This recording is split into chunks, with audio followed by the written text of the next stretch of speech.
Hola, ¿cómo estáis? Bienvenidos y bienvenidas Future Thinkers, pensadores y pensadoras del futuro. Estamos aquí en nuestro podcast Rompiendo el Juego, liderar en la era de la disrupción. Sabéis que siempre os traemos personas singulares, profesionales, pero sobre todo historias muy íntimas de transformación, de transición en este nuevo paradigma de talento en el que nos encontramos. No es solo una cuestión de ver cómo lo hacen las empresas o cómo hacer que los equipos sean más productivos o cómo adaptar mejor esas tendencias de talento 5.0, sino también de qué manera como personas nos alineemos más a nuestro propósito, a nuestro para qué estamos aquí, qué legado queremos dejar, qué semilla queremos dejar en este entorno y más cuando estamos trabajando en talento. Hoy la verdad es que estoy muy feliz porque nos acompaña una persona que he conocido recientemente en mi viaje a México, invitada por la Fundación Frederick Niemann Foundation, como sabéis, todos aquellos y aquellas que nos seguís, y que por coincidencias, a veces no son coincidencias, ¿no? Como decimos, son más causalidades que casualidades. Tenemos aquí con nosotros a Pamela Soria. Bienvenida, Pamela. Gracias, Yolanda. Gracias por el espacio. Muy feliz de estar acá con ustedes. Muchas gracias. Y bueno, pues el contexto ha sido, digamos, el congreso en el que he asistido en México, pero también nos conecta con un foro que vamos a hacer el próximo julio, el 6, 7, 8 y 9 de julio con Institute for Futures, Valkyria, Happy Space y todo el ecosistema de Barcelona. Va a venir Pamela acompañada de otras personas referentes en todo lo que es la transición y la transformación del talento, pero con un foco muy especial. Y hoy tal vez os sorprenda la temática, porque sí que hablamos de inclusividad, hablamos de DEI, como sabéis, diversidad, equidad, inclusión, pero pocas veces hablamos de esos movimientos migratorios que se están dando en el mundo. ¿Por qué? ¿De qué manera? Y que a veces tenemos el concepto de que migración son personas que están en situación de vulnerabilidad y que a veces no tienen ni siquiera un nivel de estudios o académico mínimo, pero no es así. Hay una gran diversidad, mueven razones muy diferentes y muy diversas los motivos por los cuales dejamos nuestros países o nuestras raíces y nos movemos a otro. Y de eso, todo eso vamos a hablar con Pamela Soria porque ella es especialista en inclusión, ha estado muchos años trabajando en el sector privado, que eso le da, digamos, una visión muy interesante porque todas las perspectivas lo son, ¿no? Son importantes, pero a veces si estamos muy en el sector público o las ONGs y no estamos en el sector privado, en la empresa o al revés, nos estamos perdiendo una parte, ¿no?, de esa perspectiva. Pero tú, Pamela, has estado en las dos, tienes una trayectoria muy amplia y ahora mismo estás diseñando o codiseñando ese nuevo modelo de inclusividad muy enfocado a poder, digamos, darle un sentido y un propósito a esos movimientos migratorios que hay. Lo estás haciendo desde México, pero muy conectado con el mundo. Pero antes de entrar en lo que haces, queremos saber más sobre ti, Pamela, sobre lo que te mueve, cuál es tu trayectoria, qué te ha llevado al mundo del talento, de la inclusividad y bueno, y cuál es tu para qué. Gracias, Yolanda. Qué bonita introducción. Bueno, ¿quién soy yo? Yo soy una migrante, de hecho. Mis papás migraron desde que yo era muy pequeña. Entonces pude vivir en varios países, en Sudamérica principalmente y finalmente en México. En esa trayectoria empecé a entender que era ser migrante, ¿no? Qué significaba dejar tu patria, ¿no?, tu familia y cómo comenzar de nuevo. Pero claro, yo con un privilegio, ¿no? Hice mi carrera profesional en México después de terminar la universidad. Empecé a trabajar en transnacionales de una manera tal vez siguiendo tal vez el deseo, ¿no?, o lo que estaba formado dentro de mi familia, ¿no?, ese camino que te van guiando. Pero siempre me faltaba algo. Entonces tuve un accidente muy fuerte en el 2016 y decidí redefinir toda mi vida, donde las prioridades cambian y donde me cuestioné cuál es mi misión de vida, ¿no? Y dije, yo quiero ser un canal para que lo que yo ya haya aprendido y haya podido implementar se pueda convertir en algo de valor para pues, la gente, ¿no? Y la migración siempre me dolió, y sobre todo la migración vulnerable, ¿no? Entonces decido aplicar a Naciones Unidas. En ese entonces mi esposo me dice, estás loca, ¿cómo vas a, o sea, llevas el sector privado 15 años, casi 20 años, ¿y quién te va a aceptar? Y yo digo, bueno, siento que el camino es por ahí y yo tengo mucho que dar, porque conozco el sector privado, sé perfecto qué es migrar y sé qué significa la vulnerabilidad y el tema de talento, ¿no? Cómo puede incluirse en un país nuevo. Y como dices tú, todo se alinea y me aceptan. Y de hecho hasta pensé que no era verdad. Entonces mi esposo me acompañó. No te lo creías.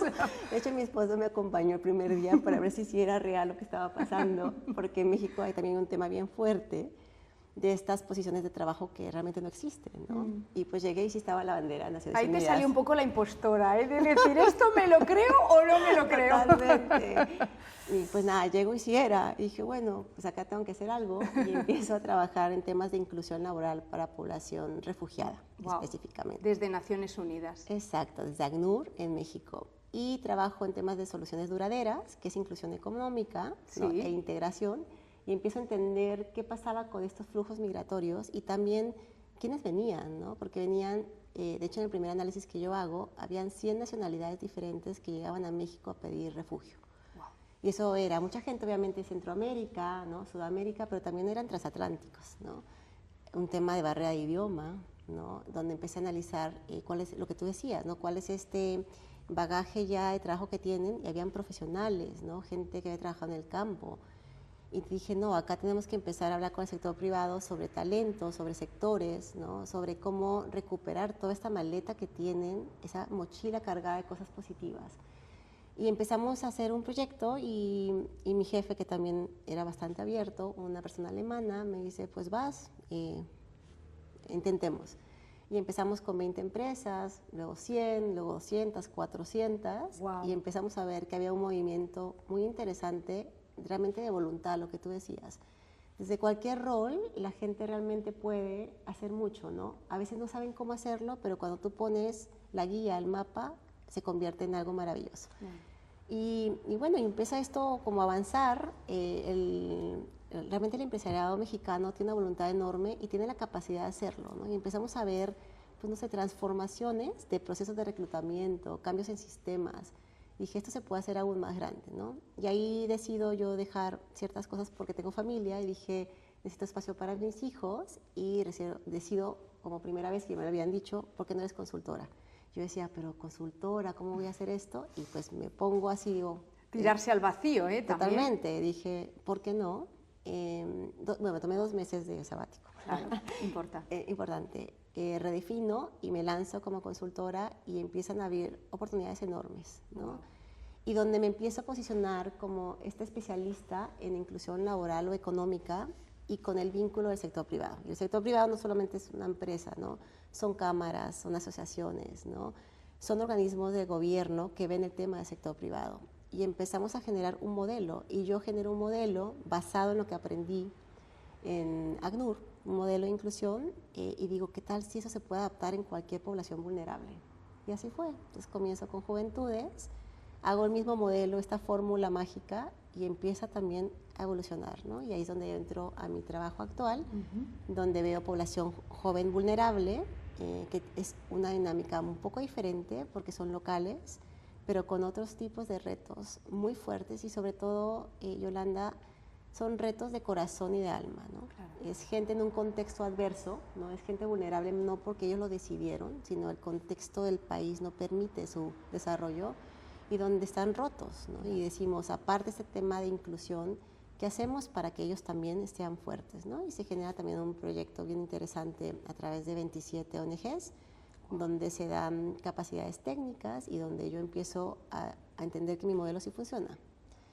Y así hemos estado en estos. Entonces, así llego a este gran camino y donde estoy conectada totalmente a mi propósito de vida, donde he definido y sé que tengo que estar ahí y es ser el canal para que todo esto, esta voluntad que sí existe, se pueda convertir en algo que agregue valor a estas poblaciones vulnerables, tanto jóvenes, migrantes, refugiados, que tienen sueños, que son igual que nosotros. Nos parecemos mucho más en eso. A veces uno piensa que somos bien diferentes y creo que nos conectamos más por lo que nos parecemos. Totalmente. Y aquí estoy. Y qué maravilla, porque se nota que es tu propósito de vida, porque te brillan los ojos cuando hablas de ello, es una increíble. Y en ese modelo hablabas un poco de la mención con las empresas, ¿no? Que empezaste a crear. ¿Cómo crees? Porque pues, nosotros estamos en un contexto, es el 22 arroba, es la asociación empresarial, en este distrito de tecnología e innovación, se llama Pamela aquí en Barcelona, y hay en el distrito, en la asociación tenemos 400 empresas y equivale a unos 90.000 trabajadores, no es un ecosistema muy grande, pero a nivel un poco de todo lo que es todo el distrito podemos llegar a 9.000 empresas, o sea, estamos aquí en un contexto y un tejido muy grande, ¿no? Y nos escucha mucho profesional, mucho responsable de talento. Entonces, ¿cuál crees tú que, porque has pasado por ello, has ayudado a empresas a convertir esas políticas de atracción, de vinculación de talento?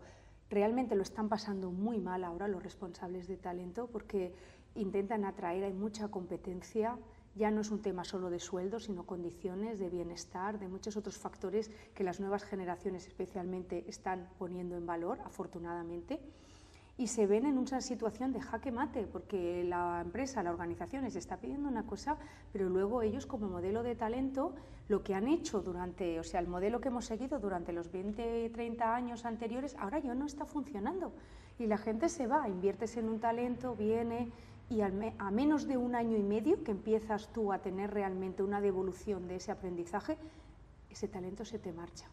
¿Cómo ese modelo que tú empezaste a construir, en qué se basaba? ¿Cómo hacías la transformación de ese mindset, de esa mentalidad de la empresa, para que entendiera? Porque ese cambio es el que luego da pie a esos cambios también, para poder pensar que los movimientos migratorios también son un potencial de talento y una fuente de talento. Sí, totalmente. Yo creo que el trabajo ha cambiado total, o sea, en los últimos 20 años es otra cosa, ¿no? Y en los últimos 10 más. Y también tenemos que poner variables como el tipo de generación a quien estamos contratando, ¿no? La generación Z tiene otros ideales, otros gustos, su vida ya no está enfocada solamente en el trabajo, ¿no? Entonces, lo primero que hice junto con el equipo es entender qué es empleabilidad, o sea, cuál es esa fórmula, ¿no? Hace muchos años, tal vez tú y yo estamos por ahí, en edad. Sí. Tal vez nosotros buscábamos este trabajo, ¿no? Que te diera seguridad, o tal vez emprendías, pero sabías que iba a ser ahí, ¿no? Y que tenías condiciones que lo permitían. Hoy realmente el trabajo se conforma de muchas formas de traer dinero a ti y también satisfacción, ¿no? Entonces el trabajo no solamente es igual a un trabajo formal, ¿no? Ahora es tu proyecto de vida, el trabajo formal, un emprendimiento, el trabajo tal vez con tu familia, ¿no? Y eso en un límite de tiempo, ¿no? Entonces, ¿qué estamos viendo en México? Es que cuando empezamos a hablar con la gente de talento, decía, yo quiero contratar como he contratado toda mi vida. Entonces, ahí ya empezamos con una barrera enorme, ¿no? Tienes que empezar a modificar esos procesos de reclutamiento, ¿no? Desde qué estás sesgando desde el inicio, ¿no? Porque, por ejemplo, en México teníamos un tema de cómo podemos validar tus estudios en el tema de migración y refugio, o en los jóvenes, ¿por qué no tenían terminada la carrera, ¿no? Pero eso no quiere decir que no sean competentes, ¿no? Entonces empezamos a revisar si podían empezar a evaluarlos en base a competencias. Y empresas empezaron a realmente cambiar sus procesos de reclutamiento y no pedir un certificado, sino ciertas competencias que podrían probar o comprobar que son ciertas a través de un pequeño examen en el proceso de reclutamiento. Otra cosa que vimos eran los procesos de reclutamiento, eran larguísimos, ¿no? 3 meses, ¿no? 2 meses. Entonces, en México con el pasa coste eso. añadido. Totalmente. Y aparte la posición vacía. Entonces empezamos a trabajar con el empresariado que estaba realmente acostumbrado a 2 o 3 meses, hacerlo en 1 semana. Y por ejemplo, DHL lo consiguió en un solo día, ese proceso de reclutamiento. Increíble. Entonces también eso permitía que la gente tuviera más certidumbre de qué iba a pasar. Entonces ahí también hubieron cambios, pero para esto basado con una sensibilización fuerte, ¿no? No solamente para el equipo de RH, sino los líderes, ¿no? Y también me gustaría decirles que a veces pensábamos que esto venía solamente de liderazgo hacia abajo, pero también encontramos que había mucha gente con voluntad en tema de reclutadores o no en puestos gerenciales que querían este tipo de cambios y empezaban a llevar la idea y ellos eran los que permeaban y hacían que esto sucediera. Entonces yo no creo que sea solamente de arriba hacia abajo, sino muchas veces el esfuerzo va de abajo hacia arriba. Absolutamente. También en el tema de onboarding, nos dimos cuenta que, bueno, onboarding es un tema para las empresas, ¿no? Es qué le falta o qué espera una persona refugiada con un idioma diferente, por ejemplo, para que el onboarding sea adecuado y no bote el trabajo. Trabajamos con uno de los supermercados más grandes de México, que se llama Soriana. Sí. Hicieron el cambio de todos sus manuales a criol para la población haitiana. Y eso empezó a ver, lo que pasaba es que se mantenía mucho más tiempo y la misma comunidad haitiana quería trabajar ahí porque veía a su gente feliz. Claro. Y también cuando estas personas haitianas trabajaban en algunos supermercados, toda la comunidad haitiana empezaba a comprar sus supermercados. Entonces había valor por todos lados, ¿no? Imagínate. Y también nosotros empezamos a medir la rotación, ¿no? ¿Cuánto cuesta tener una persona, un puesto sin una persona? Claro. Y el empresario empezó a entender, empezamos a hablar el idioma de ellos. Entonces también en ese tipo de esfuerzos empezamos a revisar cuáles son los KPIs que realmente tienen sentido para el empresariado, ¿no? Rotación, productividad. ¿Y cómo puedes medir esto con talento diverso y que pueda realmente cubrir lo que estás dejando ir y con talento realmente bastante interesante, Claro. que aparte trae creatividad, innovación, porque tú lo sabes, formas de pensar diferentes, historias, países que traen todo ese, ¿no?, bagaje cultural que es riquísimo y que explota en un tema de innovación en equipos que previamente tienen que estar sensibilizados también, ¿eh? Entonces creo que va por ahí, Yolanda, pero hemos encontrado este tipo de comunicación súper abierta. Absolutamente, y además todo lo que dices, esas competencias y habilidades de las personas cuando son migrantes es increíble, porque además ellos tienen el gen del emprendimiento, y eso lo hablábamos en México, ¿no? Porque tienen menos aversión al riesgo, es como, ¿qué más arriesgar que dejar tu vida, ¿no?, en tu país y tus raíces y tu todo? Entonces, ellos, si tienen que plantearse es por qué no, y de hecho estuvimos compartiendo en México que realmente me quedé muy sorprendida de los porcentajes de emprendimiento que hay de migrantes en México y que es muy elevado, ¿no?, gracias a ese gen, ¿no?, de emprendimiento que ellos llevan. Totalmente, aparte siento que a veces hay momentos en la vida que ya no puedes perder más. O sea, el migrante, el refugiado, está en un duelo constante, o sea, ha dejado su patria.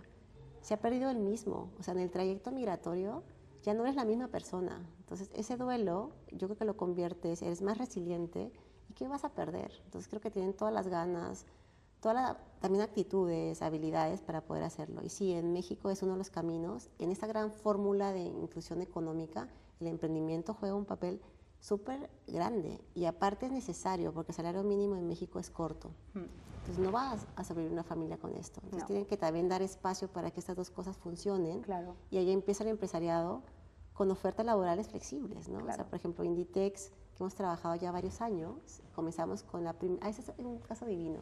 Sí, Comenzamos, compártelo, que sí. eso les encanta.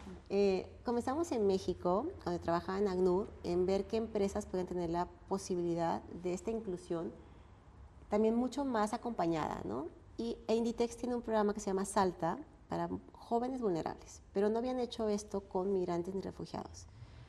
Entonces, Eliana se llama, me decía, Pami, ¿qué tal si yo lo presento en España y que hagamos un pequeño piloto en México con población joven refugiada? Dije, ay, perfecto. Y bueno, salió una idea en una plática, lo llevó a España en verano, o antes del verano, Sí. y la aprueban.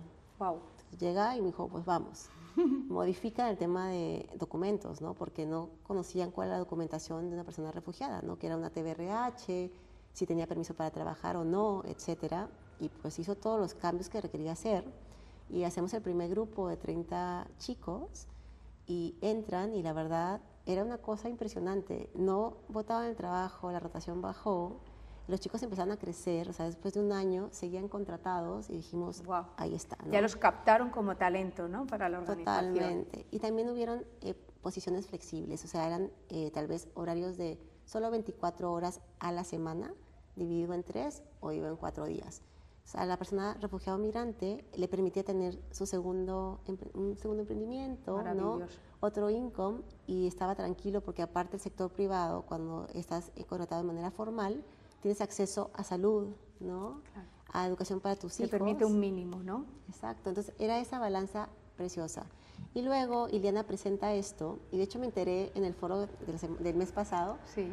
por mi jefe que también estuvo ahí de ACNUR, Sí. que Inditex toma este caso de éxito y lo replica en España y lo Wow. replica en Alemania. Entonces Wow. ahí también es donde lo local también se puede globalizar, ¿no? Entonces es un caso divino donde vemos muchas variables que sí se puede. Esa idea me encanta y además lo que yo pude experimentar estando en México es que el ecosistema está muy unido. Es decir, lo que hablamos relación público-privada con empresas, ¿no? Corporaciones, con sector público, iniciativas, o sea, sí que realmente me sorprendió mucho, Pamela, esa colaboración, cooperación que llevan entre ellos. No sabía que te había sorprendido, pensé que era algo que se hacía como globalmente. No, Okay. aquí no se hace de forma tan habitual, tan natural, ¿no? Ok, yo creo que también la necesidad te lleva a innovar. Claro. Entonces, si queríamos que pasara esto, era sentar a la mesa a gobierno, obviamente, por ejemplo, Secretaría del Trabajo, Servicio Nacional de Empleo, que también había una voluntad enorme de los funcionarios públicos, ¿no? Sector privado, directamente con empresas y también con cámaras, por ejemplo, y asociaciones, ¿no? Obviamente a la población, porque yo creo que no hay nunca un proyecto o modelo si no está incluido en la mesa a la población, porque ahí es donde escuchamos las necesidades. Claro. ¿No? Reales, además, Totalmente. realistas. Y desde acá, o sea, no desde papel, ¿no? También probar el modelo con ellos, porque yo te puedo decir, sí, está perfecto que sean, no sé, 4 días a la semana, pero tal vez en horarios de la noche, pero tal vez son mamás. Claro. Eso no funciona, ¿no? Entonces, siempre está sentado y empezamos a hacer mesas de trabajo institucionales, donde primero ACNUR o realmente Naciones Unidas empezó a liderarlas, pero luego, súper inteligente, empezó a pasar el liderazgo a diferentes pues, instancias, ¿no? Entonces, el siguiente año era el sector privado, después el gobierno, y se volvió una práctica. Entonces, ahora hay mesas de trabajo bien puntuales, hasta para probar modelos nuevos, súper innovadores, y también abrazando el fracaso también, Yolanda. Creo que el fracaso se tiene que abrazar. Sí. Nosotros crecimos, sobre todo en países latinos, que el fracaso era algo negativo, ¿no? He visto una tendencia en México que el fracaso se abraza, desde el tema de probar, intentar. Si no resultó, ¿por qué no resultó y qué se tiene que ajustar? Entonces, las mesas de trabajo son súper constantes. De hecho, yo estoy en un par como Pamela y también como parte de las organizaciones que yo represento, pero es constante, son cada mes. Me puedo sentar un día con ONGs, otro día con gobierno, otro día con Emerson Collective, que es una ONG de Estados Unidos que genera específicamente temas de empleabilidad de manera formal, con gobierno, con organizaciones internacionales. O sea, existe y la gente lo busca y es la única manera de salir. Absolutamente. Adelante. Y esos fracasos, entre comillas, porque es parte de un proceso de aprendizaje, como bien dices, ¿no? Aquí también cuesta mucho aceptarlo culturalmente, o sea, siempre se intenta esconder, incluso cuando tienes, ¿no? Se ha intentado un emprendimiento y tienes unos años ahí que te quedan, ¿no? Y buscas trabajo en el mercado laboral, se enfocan en por qué no te ha funcionado, qué es lo que ha pasado, cuando realmente las competencias y habilidades que ha adquirido esa persona, ¿no? Impulsando su empresa, impulsando su iniciativa, su proyecto. Entonces es algo que, como bien dices, hay que cambiar esa mentalidad, porque eso es lo que fragua un carácter, ¿no? De ahí persistente, innovador, creativo, y al final es realmente, ¿no? Esas competencias que ahora son más necesarias que nunca con el tema tecnológico. Me gustaría que nos explicaros un poco tu actividad actual en Nacional Monte de Piedad, que además tenéis el proyecto ha nacido a través de una fundación, me comentabas, ¿no? ¿Cómo estáis haciendo todo ese despliegue ahora mismo y el alcance que está teniendo, Pamela? Claro que sí, Yolanda. Bueno, yo comienzo con un proyecto de diagnóstico realmente para entender qué estaba pasando en este colaborativo de ONGs, que es articulado por el Global Opportunity Youth Network, GOIN, por sus siglas en inglés, que lo que hace es llega a ciudades específicas, trata de dar herramientas, fortalecer las capacidades de las ONGs para que puedan asegurar la capacitación de jóvenes oportunidad. Un joven oportunidad es quien tiene una barrera estructural, no es él, sino la ciudad o el país no permite que siga estudiando o que tenga un trabajo formal o un trabajo digno, ¿no? Además que también hay exclusión, por ejemplo, por el tema de cuidados. En esos países latinos no hay una estructura de sistema de cuidados para que las mujeres puedan trabajar, ¿no? Y GOIN lo que hace también es un tema de incidencia pública, ¿no? Entonces también tiene varios ejes de trabajo. Yo llego para hacer un diagnóstico para fortalecer el tema de vínculo con el sector privado, que es mi especialidad. Claro. Y cuando lo analizo ya había una iniciativa que estaba ya caminando, se llama Empresas con la Juventud, donde querían hacer una puerta clara para el empresariado y que en vez de que yo le explicara, somos 27 ONGs y todos trabajamos acá, simplemente supiera la empresa cómo podía participar, ¿no? ¿Y cómo puede participar? Ya lo hemos hablado, sensibilización. Nosotros sensibilizamos a las empresas, a los empleados, para que puedan considerar el talento joven de oportunidad como uno de los talentos en sus procesos de reclutamiento, ¿no? También que den, obviamente, ofertas laborales, y también tenemos una cosa que se llama formación integral para el trabajo, donde hay una coinversión, donde el empresariado y la ONG ponen dinero para formar específicamente a jóvenes para un puesto que tiene mucha rotación o tiene muchas vacantes. Por ejemplo, un CEDIS que quiere gente que, aparte de que sepa cómo manejar un CEDIS, tenga especialización en Excel y que hable inglés. Entonces, se hace una capacitación específica para eso a varios chavos. Ellos ya tienen una formación bastante ad hoc a lo que está buscando la empresa. La mayoría son absorbidos, se puede decir, por esa empresa. Claro. Pero los que no consiguieron ese trabajo tienen la posibilidad mucho más grande de conseguir trabajo. Claro, claro. Entonces, digo, esta es la iniciativa, hay que desarrollarla. La recibí en el 2024 con 20 empresas. Hoy ya somos más de 180 empresas aliadas. ¡Wow! 180, madre mía. Y aparte activas, o sea, que ya están dando ofertas laborales, que se han sensibilizado, que están siendo voceros también de nosotros. Claro. Porque funciona, porque los jóvenes ya capacitados tienen una oferta laboral digna, entran y la rotación baja muchísimo porque están sensibilizada a la gente, porque el joven ya sabe a dónde va a entrar. Claro. Y empezamos también a trabajar con asociaciones y confederaciones. Eso permite que, al hacer estos FITs que acabo de explicar, Formación Integral para el Trabajo, se hace de la asociación que alberga 60, 200 empresas, y se pone a disposición este tipo de sensibilización, y las empresas ya son masivas, ¿no? Entonces, a ver, con una sola sensibilización entran 200 empresas, ¿no? Ayuda muchísimo. Entonces, estoy en ese camino de poder desarrollarlo. Hicimos el modelo también para la inclusión como tal. La empresa sabe cómo hacerlo a través de 1, 2 o 3, que es sensibilización, abre la puerta o el fit. Y también pueden hacer mucho más, ¿no? Hemos visto algunas empresas que dicen, yo quiero algo más, quiero aportar económicamente, por ejemplo, y claro que siempre los fondos son bienvenidos, ¿no? Claro. O quiero aportar con mi conocimiento para traer voluntariado empresarial, ¿no? Claro.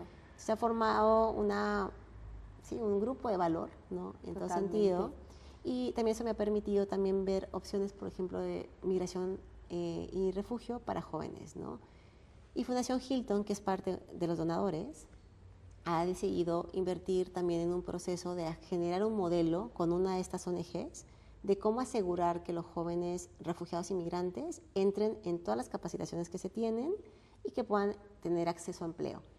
Este modelo se va a hacer este año. Ya que esté listo, la idea es replicarlo a todas las ONGs que tengan capacitación para jóvenes, para que aseguremos que la población refugiada y migrante pueda acceder a esto. Wow. ¿Y cómo es esto? Conociendo los documentos de la población, qué necesita, porque a veces no tienen vivienda, ¿no? Entonces, tal vez trabajar a nivel local con albergues, con Naciones Unidas, con el gobierno, para asegurar que se pueda complementar todo para que este chico sí pueda capacitarse, porque con la panza vacía y sin techo no puede entrar. Es un 360 en su vida, ¿no? Darle una estabilidad socioeconómica y un aprendizaje, ¿no? Una inmersión en aprendizaje. Esos proyectos serían totalmente replicables aquí en Europa, Pamela, entiendo, porque hacéis mucho modelo y muchas de las empresas colaboran incluso con Estados Unidos. México tiene como muchos lazos económicos con Estados Unidos, y de hecho algunas de las empresas que participaron en el Foro de México pues tenían, ¿no?, sus polos sus pools de talento en México. ¿Es replicable aquí en Europa? ¿Estáis ya haciendo algo específicamente aquí en España, Cataluña? ¿Os gustaría? Porque es parte de lo que vamos a hablar ahora mismo ya, que es el foro que vamos a llevar a cabo en julio aquí en Barcelona. Aún no como tal, pero claro que nos gustaría, ¿no? Y claro que se puede implementar en cualquier lado. O sea, yo creo que esos modelos que aparte se pueden tropicalizar, ¿no? O sea, es un modelo que conoce qué está pasando en cada una de las ciudades, se entiende, se incluye a gente local, ¿no?, al empresariado local, para entender qué tiene que ajustarse, pero es completamente replicable. Y cuando te escuchaba hacerme la pregunta, por ejemplo, Bimbo, que es una de las paneras más grandes, bueno, en todo el mundo, ¿no?, es la panera creo que más grande del mundo, tenía un proyecto para ingenieros que se trabajan 3 años en México y luego la misma compañía los lleva a Estados Unidos para las fábricas. y no estaban ni siquiera pensando en tema de migración y refugio. Y se presentó el proyecto y nos dijeron, pero perfecto. Encaja perfectamente. Perfecto, pueden entrar acá con un permiso que tienen ya por la documentación que es automática ser refugiado, entrar al programa y ya que esté listo, podemos hacer este escalón, porque para mucha gente lo que realmente quiere es llegar a Estados Unidos, ¿no? Eso es conocer localmente qué está pasando con el empresariado. Entonces, la respuesta es aún no. Estamos completamente abiertos y también con todo gusto compartir las buenas prácticas y también lo que hemos hablado. ¿En qué fracasamos para que podamos ajustarlo y podamos seguir aprendiendo y este modelo sea cada vez más fuerte, ¿no? Absolutamente. Pues de todo esto es de lo que vamos a hablar en el foro. Pamela, tú vas a ser una de las ponentes y vas a estar activamente, ¿no?, dentro de todo el formato. Son 3 días que vamos a dedicar en Barcelona, conectando el ecosistema de México, el de Turquía, porque quiero felicitar lo que fue toda la organización del Congreso en Ciudad de México en el mes de junio. En el mes de mayo, que ya los días pasan volando, en el mes de mayo fue. Y fue muy interesante ver, ¿no?, esas conexiones. Hubo también personas de Parlamento, Comisión Europea, la propia Friedrich Naumann Foundation, la fundación alemana, y es muy interesante ver, ¿no?, cada país, cada perspectiva, pero sí que hay una realidad que nos toca a todos, ¿no?, y es, se necesita talento, hay un mercado de talento muy diverso, que requiere también de una inclusión y una incorporación, porque va a ser un beneficio para todas las corporaciones, las empresas que están faltas de ese talento. Y ahora mismo conectar iniciativas en los países, como ahora estamos haciendo, ha sido en Ciudad de México, en mayo, ahora en julio será en Barcelona, la próxima os lo diremos próximamente, pero es conectar, ¿no?, haciendo ese roadshow de distintas, porque cuando vais a venir en el mes de julio, vamos a movilizar el ecosistema en Barcelona. Entonces, son iniciativas que ayudan a impulsar y, como bien dices, a replicar esos modelos que ya habéis testeado, que están funcionando, y poder traerlos aquí, ¿no? ¿Podrías decirme desde tu visión y habiendo vivido, ¿no?, y es la experiencia en México en el Congreso, conociendo a las personas que van a venir, ¿por qué crees que es importante el conectar ecosistemas diferentes, ¿no?, personas que vienen con backgrounds y experiencias profesionales, pero que al final hay un punto, ¿no?, de conexión en lo que estamos hablando, ¿no?, en esos movimientos migratorios de talento a nivel global? Y totalmente de acuerdo contigo. A mí, cuando hacemos estos foros, digo, ahí es donde realmente los borders de los países se bajan, ¿no? Cuando hacemos todo juntos, estamos todos juntos trabajando sobre un mismo fin, y donde te volteas, y lo hemos hablado, Yolanda, vemos dónde más coincidimos que nuestras diferencias, ¿no? Las problemáticas están, la migración no es una problemática, la migración es parte de nuestra identidad como humanidad. O sea, eso no va a parar, ni paró, ¿no? Nunca ha parado. Entonces, es cómo capitalizas esto, y en cualquier lado, o sea, por ejemplo, estuvimos en Turquía en diciembre del año pasado, ¿no? Como dices tú, en mayo en Ciudad de México. Ahora estamos acá y en julio estaremos en un foro riquísimo donde los insights se convierten en oportunidades, ¿no? Y donde esas cabezas con una visión tan diferente, ¿no?, se juntan y se convierte en una propuesta de valor, ¿no?, que se puede replicar en cualquier lado, ¿no? Entonces, para mí ese tipo de reuniones se bajan todas las fronteras, ¿no?, donde todos hablamos el mismo idioma, porque es interesante, ¿no? Bueno, son idiomas diferentes, pero cuando hablamos con los mismos términos, todos, hablamos de las mismas problemáticas, hablamos de las mismas oportunidades, ¿no? Sí. Y donde tú escuchas al otro y dices, no estoy loca, realmente está pasando esto, y replica, es como un tema de conciencia, ¿no? Dices, entonces, estoy en el camino correcto. O también, y me parece que algo que tengo que decir es, uno da mucho insight, pero lo que se lleva es alucinante, ¿no? Sí. O sea, yo después de Turquía y Ciudad de México, yo no podía dejar de pensar, ¿no?, por ejemplo, la población siria migrante, ¿no?, el tema de documentación, ¿no? Cuando te escuchaba hablar el tema de tecnología, las chicas, ¿no?, que están haciendo ustedes en Marruecos, o sea, cómo eso se puede potenciar en México, ¿no? Entonces, ahora, de hecho, después de nuestro panel, es un ejemplo muy, muy específico, ¿no? Es cómo traigo el tema de emprendimiento como una variable clara en esta fórmula de inclusión económica para la población refugiada e inmigrante, y que tenemos que desarrollar, y queremos una Yolanda allá. Entonces, eso es lo que surge, ¿no? Y es sentarme contigo acá. O sea, yo venía a hacer los Caminos de Santiago, Increíble, Camino de Santiago. No me habían invitado todavía al foro de julio. De julio, que no lo sabíamos todavía. Exacto, y luego me llega el mensaje de María José, me llega el tuyo y estoy sentada contigo acá compartiendo algo que estamos construyendo con el bien, para un bien común, ¿no? Y tenemos que visibilizar el talento migrante y refugiado como una oportunidad y también hacer estas modificaciones que se hacen con voluntad, ¿no? Y que se te hacen con voluntad en un ecosistema de actores, ¿no? No solamente una parte. Y siempre alguien tiene que llevar la punta de la flecha, ¿no? Y es donde a veces uno raspa, ¿no? Y o te sientas con el CEO que dice, no, yo no quiero nada de esto, y luego es el que te está buscando, ¿no?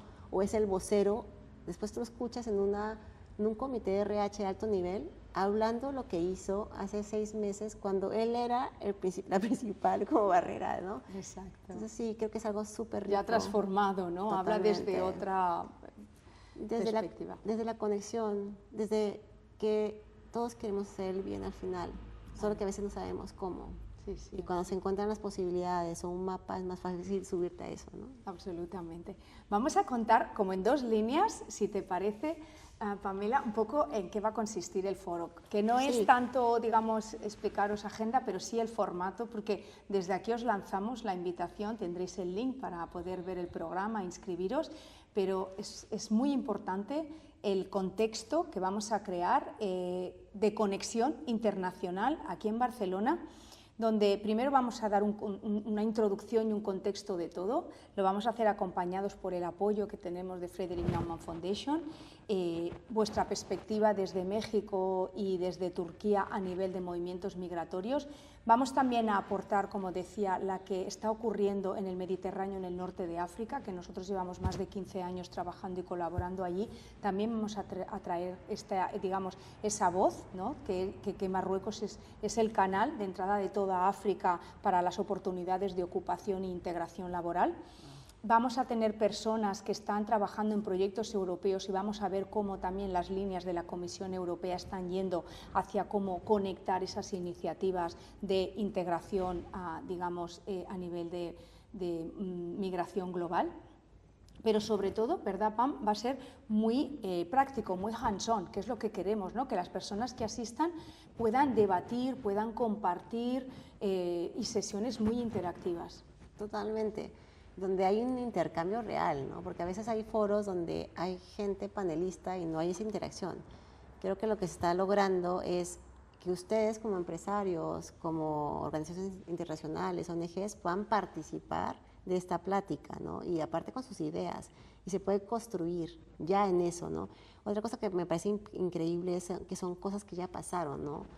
Que ya son realidad y que aparte uno a veces tal vez lo lee, pero ya cuando te lo explican, ¿no? Cuando ves gente que ha pasado por eso, dices, sí se puede, hay que encontrar. Entonces yo creo que es un lugar increíble. Pues yo estoy feliz de poder participar, Yolanda, y nos vemos en julio y espero que ustedes también, porque creo que da mucho valor. Absolutamente, y además vamos a tener interlocutores desde el sector corporativo. Tenemos muchas experiencias aquí de empresas que ya están en este camino que nos explicas, Pamela, pero también de fundaciones, de ONGs y de iniciativas que están conectadas, pero que todavía yo creo mucho en la conexión internacional, lo sabéis. Lo que hacemos desde Institute for Future siempre es conectar con una comunidad internacional, porque yo es lo que digo, o sea, como más me inspiro yo o inspiramos los proyectos en los que estamos es colaborando con personas internacionales. Y yo estoy segura, Pamela, que va a llegar este foro en julio y vamos a empezar ya en septiembre a movilizar y a arrancar proyectos maravillosos que, bueno, pues, que creo que van a impactar a muchísimas personas, que al final ese también es el propósito, ¿no? Nuestro, el poder dejar esa semilla y ayudar. Y un tema también muy importante que vamos a tocar, Pamela, es el talento femenino, la necesidad de que esos modelos de emprendimiento ayuden a brillar muchas iniciativas de mujeres, porque en México también las hay, ¿verdad? Y también tenéis un target, hay un segmento que necesita empoderarse y lanzar sus iniciativas de proyecto o de empresa.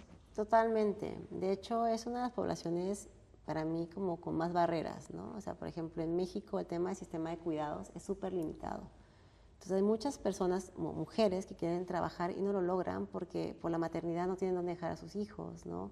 las oportunidades de un trabajo formal cada vez se reducen, el emprendimiento puede ser algo increíble para ellas, ¿no? Entonces sí, será increíble poder ver qué nos traes, Yolanda, para poder llevarnos para allá y tener soluciones mucho más tangibles y reales, ¿no? Maravilloso. Pamela, muchísimas gracias. Te he robado un poquito de tiempo de tu experiencia aquí, pero bueno, estoy tranquila porque sé que el camino ya lo has hecho. Por eso está con esa luz y esa paz que le acompaña. Nos vamos a ver en unos días aquí, vas a conocer gran parte de nuestra comunidad, cosa que me hace muchísima ilusión. Y a todos vosotros y vosotras, pues invitaros a que participéis. Va a ser una iniciativa en la que os invitamos, va a haber formatos muy diversos. Una parte del programa va a pasar en nuestro hub, en Valkyria Hub Space, pero en otros lugares también del distrito, y van a participar asociaciones e iniciativas muy diversas, pero todas sumando hacia esa visión de inclusividad y de talento del futuro. Muchas gracias.